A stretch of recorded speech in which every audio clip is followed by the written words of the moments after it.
Shalom dan selamat pagi Bapak Ibu Saudara. Jumpa kembali dengan saya Pendeta Ponco dalam renungan online di hari Senin. Mari kita mulai dengan berdoa terlebih dahulu. Terima kasih ya Bapa untuk pemeliharaan-Mu atas hidup kami sampai hari ini. Sebelum kami melakukan aktivitas kami hari ini dan sepanjang minggu ini, kami kembali datang kepadamu dalam perenungan firman. Tolonglah kami agar kami dapat memahami maksud firman-Mu. Dalam nama Yesus Kristus kami berdoa. Amin. Bacaan Alkitab hari ini terambil dari Ulangan pasal 20. Saya akan membacakan ayat 10 sampai dengan ayat 12. Demikian. Apabila engkau mendekati suatu kota untuk berperang melawannya, maka haruslah engkau menawarkan perdamaian kepadanya. Apabila kota itu menerima tawaran perdamaian itu, dan dibukanya pintu gerbang bagimu, maka haruslah semua orang yang terdapat di situ melakukan pekerjaan rodi bagimu dan menjadi hamba kepadamu. Tetapi apabila kota itu tidak mau berdamai dengan engkau, melainkan mengadakan pertempuran melawan engkau, maka haruslah engkau mengepungnya. Bapak Ibu Saudara, jika kita membaca tentang Allah di Perjanjian Lama yang memerintahkan umat Israel untuk memerangi bangsa lain, kita bertanya-tanya, mengapa Allah yang penuh kasih memerintahkan umatnya untuk berperang? Tidakkah ini bertentangan dengan kasih Allah? Bapak Ibu, sebetulnya kalau kita melihat Perjanjian Lama secara menyeluruh di dalam sejarah keselamatan yang dirajut dengan indah, kita seharusnya sadar bahwa peperangan itu bertujuan mewujudkan kehadiran, kesucian, dan damai Allah di tengah-tengah dunia ini. Di ayat 10 sampai dengan ayat 12 tadi, kita menemukan hati Allah yang sesungguhnya, yang ingin menawarkan perdamaian.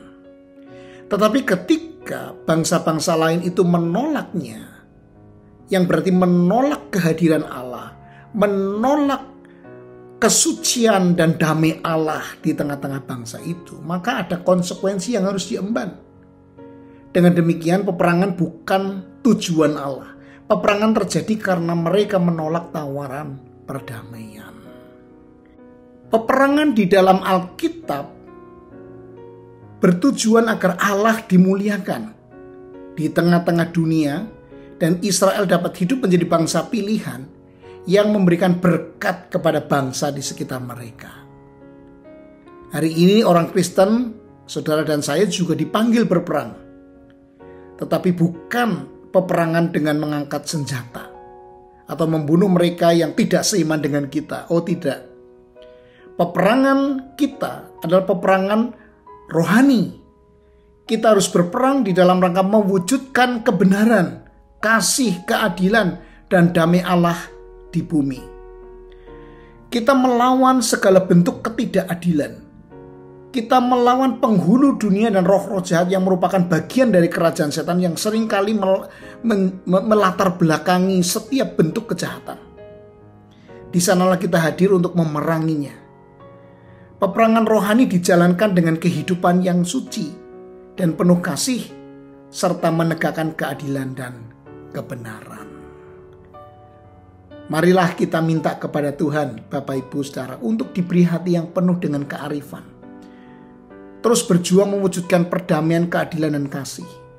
Dan juga keberanian untuk memerangi segala bentuk ketidakadilan yang menyebabkan masyarakat, khususnya kaum lemah, menderita. Seperti Tuhan Yesus, marilah kita memihak kepada mereka yang papa, yang lemah, dan yang menderita. Di bulan Desember ini, ketika kita mempersiapkan Natal, marilah kita mengarahkan pandangan kita kepada mereka yang lemah, yang papa, mereka yang menderita. Marilah kita mewujudkan kehadiran Allah melalui kepedulian kita. Kita berdoa. Tuhan Yesus, mampukan kami untuk hidup dengan upaya yang sungguh-sungguh mewujudkan kedamaian di tengah masyarakat. Dengan memperjuangkan keadilan, kebenaran, dan kasih. Berkatilah pemerintahan kami, Bapak Presiden Jokowi sebagai presiden kami, agar Pak Presiden dan seluruh pemerintahan mampu membawa negeri kami menuju kehidupan yang lebih baik. Berkatilah juga umat-Mu hari ini untuk hidup di dalam damai sejahtera-Mu dan terus melakukan apa yang benar di dalam kasih. Di dalam Kristus Yesus kami berdoa. Amin.